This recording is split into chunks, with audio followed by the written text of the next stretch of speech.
So basically the ultimate goal here is over the next couple of weeks that I'm doing fasting mimicking and slowly phasing out some of the supplements that I was taking and adding in some of the medications. I want to get those liver enzymes down to about 10 to 15 units per liter.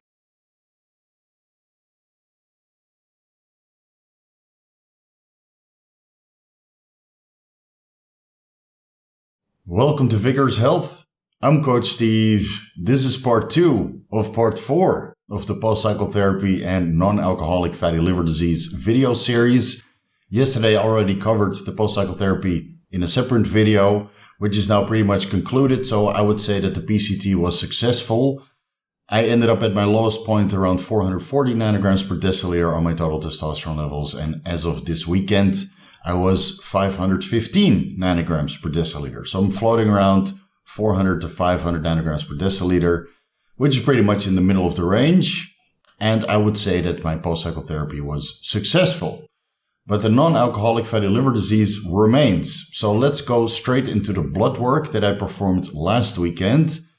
I got it down below here on the screen. I'm at my office. And please let me know how this audio sounds because I feel that it's a little bit echoey. So if I'm going to do more videos in the future from my office, then I might need to add a little bit of padding to the wall so it doesn't sound, too terrible compared to the room that I have upstairs, which is dedicated for video recording. Okay, let's go straight into the blood work. I performed my blood work on the same day I did my ultrasound, but I got my blood work results after I got my ultrasound, so I was already diagnosed, and the diagnosis was comparable, stage 1 non-alcoholic fatty liver disease. But based on this blood work results, you would say that the non-alcoholic fatty liver disease is resolved because both of my liver enzymes are now in range. My AST is 34 units per liter and my ALT is 31 units per liter. But when you look at my ultrasound, which we'll discuss a little bit later, there's still signs of non-alcoholic fatty liver disease present. So again, for the guys that are undergoing this similar situation and trying to resolve their NAFLD, you can't go by your liver enzymes alone. Now, I will say, just like I mentioned in the PCT video, that I didn't take any form of supplement, any kind of performance enhancing drug. I just ate regular food, which I tried to stay on top of my micronutrient intake with food alone. And I didn't train. Now, of course, supplements or anything you take orally might have some sort of an effect on your liver enzymes. And of course, training also has an effect on your liver enzymes. So in my case, I always saw that my AST was, disproportionately elevated to my ALT, which is very common amongst athletes. But I've seen the opposite with some of my athletes as well, where their ALT is disproportionately elevated to their AST.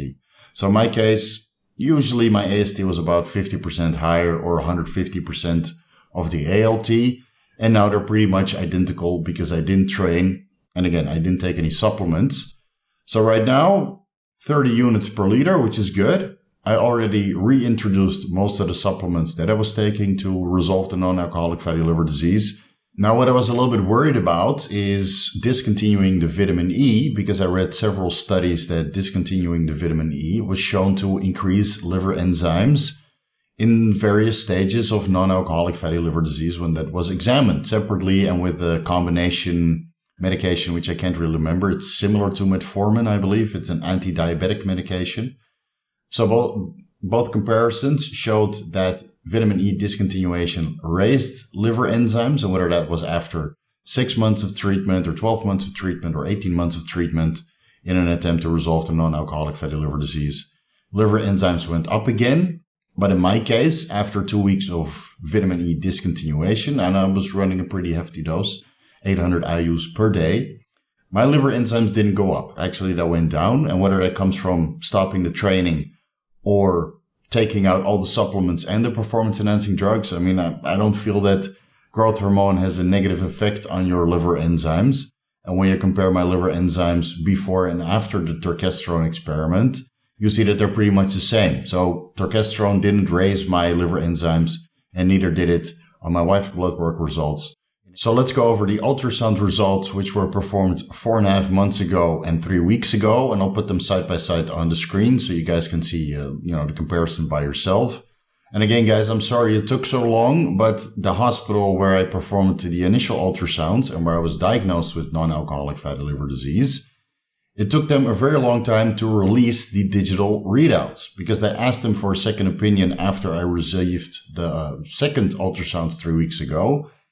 And they said, you need to come in and perform, $3,000 worth of additional tests. Now, considering that my ultrasound looked a little bit better than they did before, I asked them, can you give me the initial ultrasound results so I can get a second and third opinion somewhere else? And it took them 2.5 weeks. So I will no longer be going to that hospital. I will find another hospital to get my medical stuff done because 2.5 weeks is a pretty long time. And Urapong Medical Center, where I performed my second ultrasound, they provided me with same-day results. And it's digital readout and the actual print of the ultrasound on one of those transparent pieces of plastic. I don't know what that's called, but, at least I got them the same day. So let's go over them. I'll put them up the screen right now. Oh, these are different organs. I'm sorry, guys. These are not the organs we're looking for. All right. I got the correct ones on the screen right now, and I'll do a side-by-side comparison. Now, whatever I'm going to tell you next is just what I've been told. I'm not a sonographer, and I'm certainly not a liver expert. So after getting 3 second opinions with different doctors, 2 of them being hepatologists and 1 of them being a gastrointestinal specialist, both or all 3 have experience with reading ultrasounds, I was told that 4.5 months ago, you can see by the echogenicity of the liver examination that it's not 100% clear and transparent as what it should be. Now, you can see that at the outline at the bottom of the ultrasound where it's a little bit blurry. Again, from what I've been told, guys, I'm not an expert, so don't quote me on this. And you see around the arteries, which are the black dots, that there's not so much contrast to the rest of the liver. So this indicates stage 1 non-alcoholic fatty liver disease. And when we compare these results with the ultrasounds which were performed 3 weeks ago, you see that the echogenicity of the ultrasound is a little bit more clear. So the outline of the liver is more pronounced. And there's a slight indication of more contrast between the arteries and the liver itself. So that's apparently adipose tissue, which shows up as white. So this is from what I've been told. There's about 40 or 50% progression. And one of the doctors showed me a perfectly healthy liver where you can see a very clear outline of the liver and more contrast between the arteries. Now, I put up 2 pictures which are pretty much comparable or close to, comparable. Again, from what I understand, I'm certainly no expert on this field. And the other ultrasounds that I have are completely different parts of the liver. So it's a little bit hard to compare and draw conclusions. So, after talking with 3 different specialists and basically getting 3 different diagnoses, but they're comparable, and also 3 different treatments, it's a little bit difficult on how to decide on how to progress forward. Now, all the 3 treatments which I was recommended involve different kinds of medications, which I'm not going to talk about here in this YouTube video because I'm not exactly sure if they'll work. And I still need to do additional research to see which of these pharmacological interventions I'm actually going to put into practice. Because there's some data that suggests that it's, helpful. When you go to livertalks.com, that's a very good website where you can actually see what kind of substances have a positive or negative effect on the liver. So I'll link that down below in the description section. Livertalks.com, which is a part of PubMed, which I'm sure most of you guys are familiar with. So I've been, doing my due diligence researching for the last 4 months on livertalks.com besides PubMed. So I'll research all these pharmacological interventions separately, then do a step-by-step approach and give each pharmacological intervention, each medication, maybe a week or 2 to see if I see any noticeable difference in my liver enzymes. And that whatever medication is actually shows a dramatic reduction in liver enzymes. I'm just going by the liver enzymes here because, obviously, guys, I can't do weekly ultrasounds because it takes, half a day to go to the hospital, perform the ultrasound and get the results. And, I don't think non-alcoholic fatty liver disease goes away that fast, judging that it only went away for about 50% over the last 4.5 months.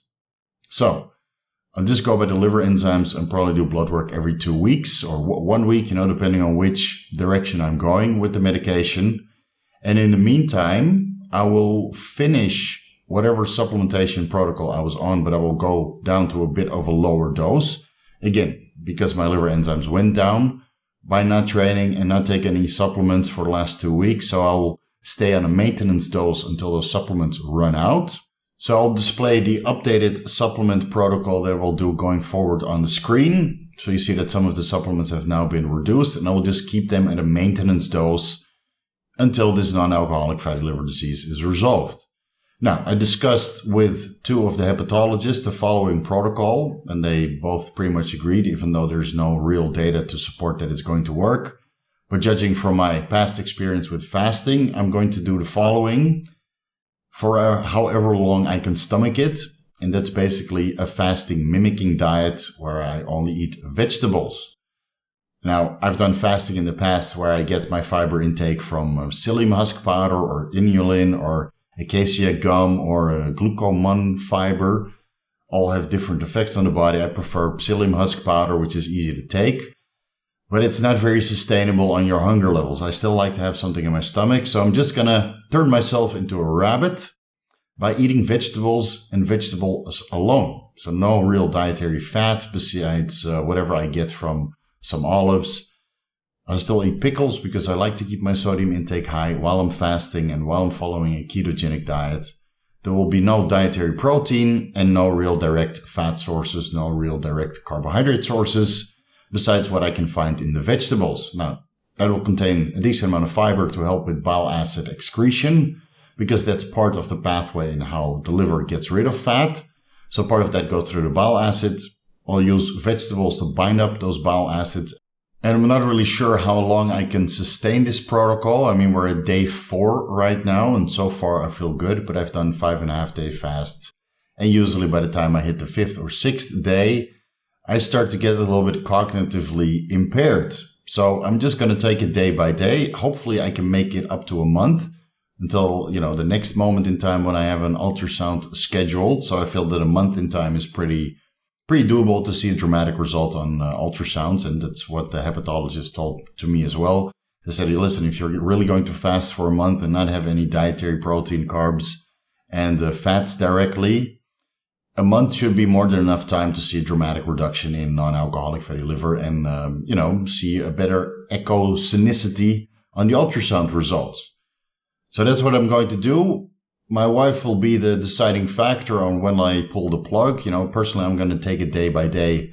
But when she says that my cognition is down and I don't really respond to her questions, that kind of stuff. And, when my mood goes down and my libido gets any worse, it's not great right now being, off cycle. It was much better on cycle, but it's slowly getting better. But I'm sure we'll take a beating now that I'm doing vegetables only. That's going to be the protocol going forward. You guys let me know in the comment section when my cognition goes down. And then I know, that I need to carb up, refeed a little bit. So I have a little bit of glycogen left to continue with this. It's basically like an ACG diet, right? And I might have to use some ACG going forward because how many calories will I get? 500, 600 from vegetables and some supplements, fat soluble or vitamins that are fat soluble have a little bit of fat, obviously, and some calories. So I'll get, 500, 600, 700 calories per day at most, which is not a lot. Luckily, I have a decent amount of body fat, which I gained over the last 4.5 months. So there is a caloric buffer present, and hopefully I can make this somewhat sustainable and continue forward. So far, so good. But let's see, let's see day by day. So again, let me know in the comment section if my cognition is going down, and then I'll go for a clean refeed with not too many carbohydrates, just a caloric increase. Okay. Now, with that out of the way and methods about how I'm going to proceed, let's go over all of the relevant blood work results which were performed over the last year or so, even before I was diagnosed with a non-alcoholic fatty liver disease. But in this case, you can get a clear indication of what terrible blood work really looks like. So let's go back to March 2020, the 8th of March 2020, almost a year ago, when I did a 18-day or 21-day Superdrol cycle for the last photo shoot that I did. You guys see all the photos on my Instagram, and I use it for the avatar here on YouTube and on Instagram as well. And it's plastered all over my website because I was absolutely nasty hard, dense, and peeled at that time. You know, coming in at 100 kilos, pretty dry, pretty lean. Not stage lean, but pretty lean. I had, a couple lines in my glutes. So at that time, I was running 40 milligrams of Superdrol per day and about 100 milligrams of oral Winstrol per day for about 18 days leading up to this blood work. So it was a short duration of exposure at pretty high dosages because I had a limited time window in which I could do the photo shoot. And, usually for me, within 2 or 3 weeks, I get pretty dramatic results, given that the dose is, substantial, I'll be honest.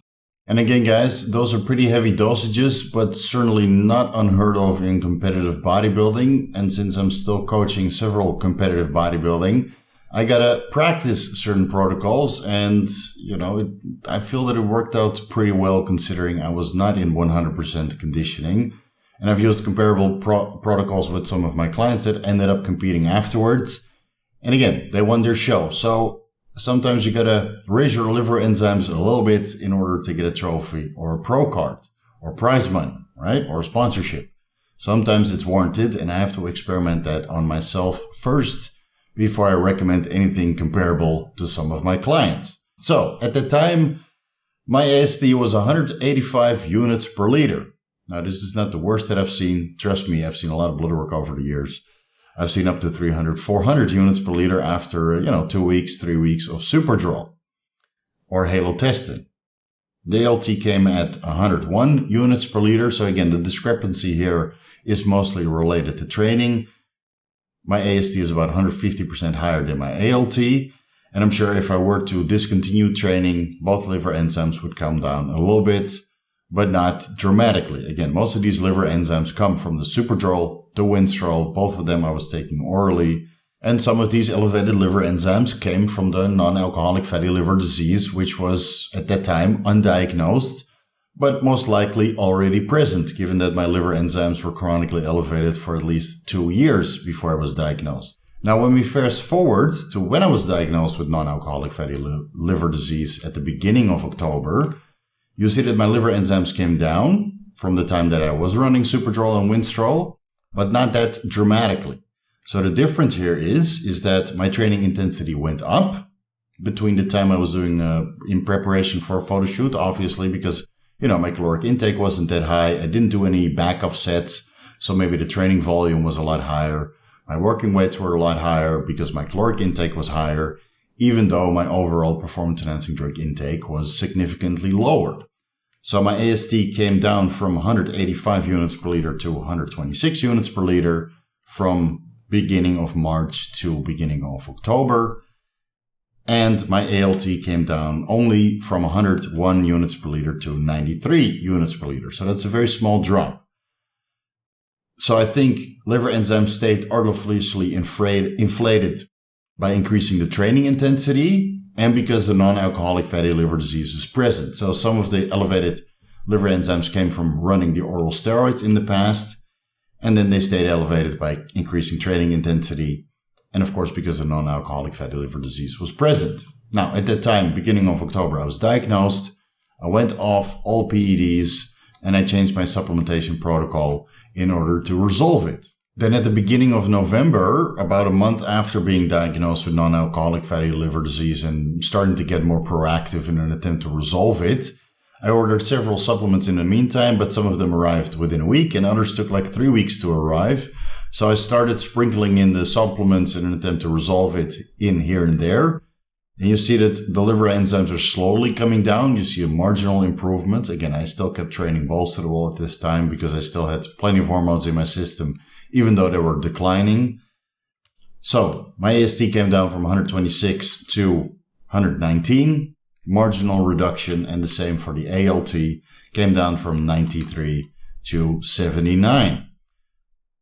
Again, some of the supplements were not in there the entire month, so by the time I reached, the end of November, when I did another blood work results to see how well the supplements were actually working, and I think by the time I also took a week off from training, my AST came down to 68 units per liter, and my ALT was 64 units per liter. So that's a noticeable improvement. That's, on the AST, that's almost half a reduction. So that's almost a month on the supplements that were coming in and no training. Between these two blood work results performed at the beginning of November and the end of November, I ran ACG to get my post-cycle therapy started. And then basically throughout December, to these blood work results performed at the end of December, I ran selective estrogen receptor modulators to finish off my post-cycle therapy, that being Nolvadex and Clomid. Now, both of these compounds might have a negative effect on your overall liver enzyme concentrations, but I was happy to see that even though I took Nolvadex and Clomid and I reintroduced the training, my liver enzymes didn't really go up, but they also didn't really go down. So part of that comes from training again. So you see that my AST still hovers around, over the reference range, but my ALT finally came into range.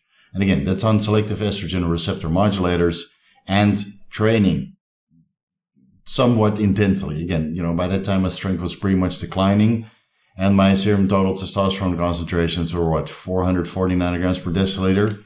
How much training intensity can you expect after coming off blasting and cruising for 8 years prior? Then I ran the Turkesterone experiment, switching from the Nolvadex and the Clomid to Turkesterone. A reduction of liver enzymes again. Training intensity actually went up a little bit after adding the Turkesterone in because it has some anabolic properties through the estrogen beta receptor pathway. So training became more enjoyable. Intensity went up, but strength pretty much remained the same. So at least I was able to maintain strength during this period. Liver enzymes came down a little bit further. AST is now 50, or back then was 50 units per liter, and ALT was 48 units per liter. So around 50.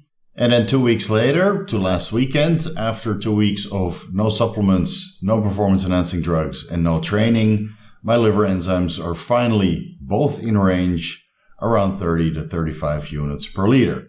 Again, it's a good result, but the non-alcoholic fatty liver disease remains. So what I will do going forward is I will, continue with this fasting mimicking diet where I only eat vegetables, have a couple different pharmacological interventions and medications, which I'm not exactly sure which one will work and which will contribute to the resolvement of the non-alcoholic fatty liver disease, but I will confirm each medication separately with blood work, and whatever medication shows a dramatic reduction in liver enzymes, I will keep that in, and whatever doesn't work, I will remove. I will not train during this period, just like I mentioned in the post-cycle therapy video, because I don't find training very enjoyable right now. And again, it raises my liver enzymes, and sometimes it raises my liver enzymes more than other times. So I feel that it's a little bit counterproductive to what I'm trying to do. And, unfortunately, I can't do ultrasounds every week, which I wish I could. But I doubt that the changes are going to be dramatic, considering it's just a picture that is open to interpretation. And you need an actual sonographer and a specialized hepatologist or a specialized gastrointestinal tract specialist. I said specialist twice. My bad. Cognition is already going down, guys. So basically the ultimate goal here is over the next couple of weeks that I'm doing fasting mimicking and slowly phasing out some of the supplements that I was taking and adding in some of the medications. I want to get those liver enzymes down to about 10 to 15 units per liter, considering I'm not training, so I won't get a false positive on liver enzymes from training alone.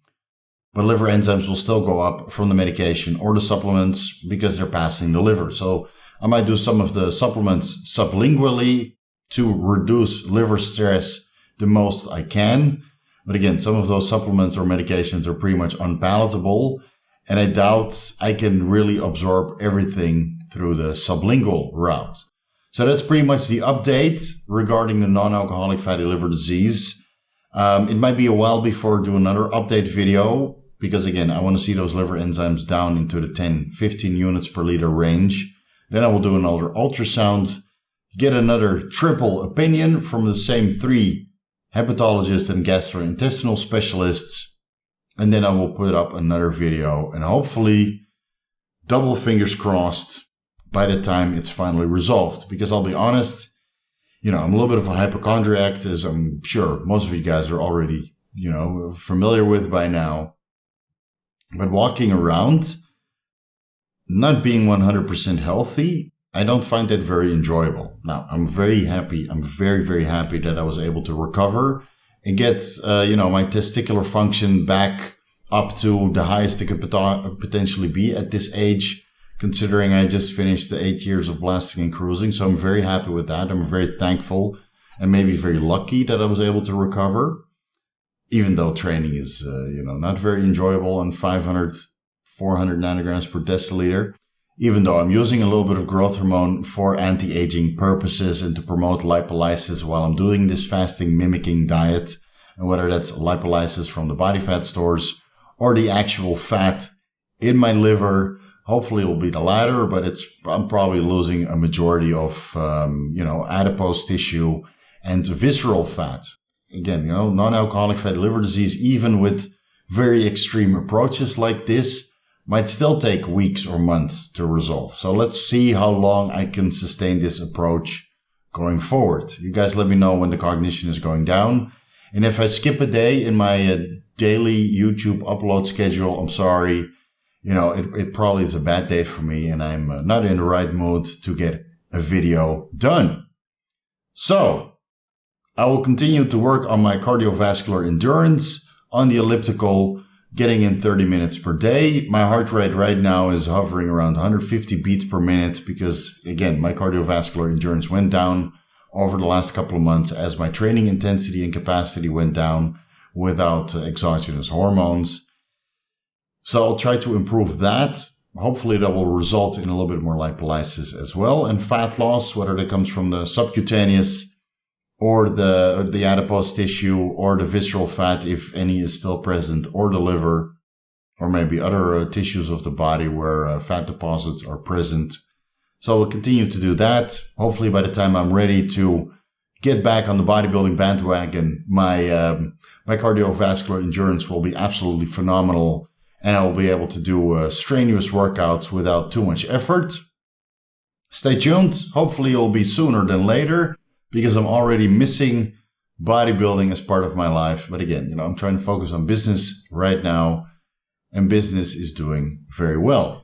And I have you guys to thank for the growth of this YouTube channel. So you guys are pretty much early adopters while we slowly raise the subscriber count to, hopefully 100,000 at one point. That would be pretty freaking sweet.